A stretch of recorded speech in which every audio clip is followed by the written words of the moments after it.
So Activision filed a patent back in May 2015, and as of today, the United States Patent and Trademark Office have accepted it. And that's microtransactions in matchmaking. Oh my gosh. You know, it's bad enough we have microtransactions everywhere in a lot of games. There's season passes, there's loot boxes, and now this. In matchmaking. And, you know, I'm wondering, okay, well, how does this work exactly? And the patent shows. But before I go to the patent, I just want to say, because of microtransactions, the existence of it in any game means the game will be built around it. Now, I mean, if microtransactions is just purely cosmetic, then fine, whatever. But the majority of games with microtransactions, the gameplay, it's built in a way, typically, to try to entice you to buy it, to get some sort of advantage, or maybe it's pay to win, or maybe there's like a difficulty spike in a puzzle game that you love playing, and you just gotta buy power-ups to keep up with the game, or whatever.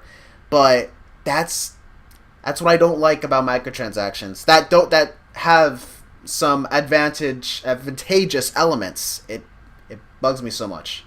I'll have a link to the U.S. government's website, so you can take a look at Activision's patent for yourself. But so the only thing I want to look at this is how will it be implemented. In the abstract section, it explains what it's supposed to do, but instead of me reading the whole thing, let me just give you the short version. It basically means if you're matched up with someone who has better gear than you can pay real money to get a copy of their gear. Now, it doesn't specify if you get to keep it forever or if it's just limited to that one match, but honestly, they like money, so it's most likely just for that match. Now I'm sitting here thinking, isn't the point of a matchmaking to match you up with people of a similar skill level, or in this case, somewhat similar gear or stats? But according to this patent, I don't think so. This section shows how the system will work. Step number 1. Identify item that may be relevant to a first player. So let's just say I'm first player. The game is going to examine my gear and will know what gear out there is just better than mine. Okay, what's next? Step 2. Identify a second player that possesses the item. Okay, so you're going to find other players that have, stat-wise, better gear than what I have. Next step. Tune match variables and or coefficients to match first and second players. Next step. Match first and second players. You're purposely finding people better than me. And it doesn't even say if they're going to be on my team or the opposing side, but honestly, they're probably going to be on the opposing side most likely because they want me to spend money, right? Oh my gosh.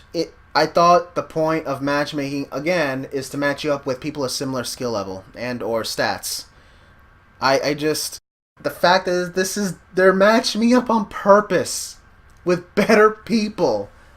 Stat-wise, better gear than me on purpose. I can't believe, no, I can believe it. Actually, it's because it's Activision.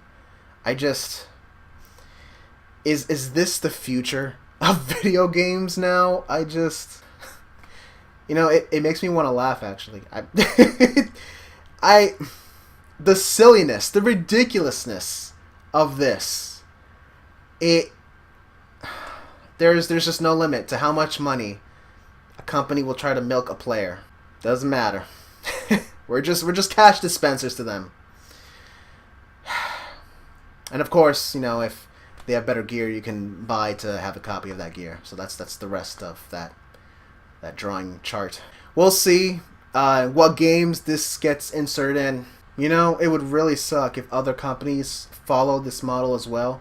Now, even though Activision, they're the ones that filed the patent for this, I mean, it just would not surprise me if other companies just figured out other ways to try to get more money out of you. Because of this patent, the game will be modeled around this. And who knows what the game could have been without this, but obviously game balances had to be made to entice you to buy this. And that, again, I just can't. I just shake my head. That's all I can do. Just shake my head. Now I get it. They're a company. They got to make a profit. But do you have to shamelessly suck the money out of your consumers? I mean, it may hurt your reputation, but hey, what does that matter as long as you're making that money, huh? Well, anyway, that's it for me. All I can do is just shake my head and laugh. Anyway, thank you so much for watching. I'll see you next time.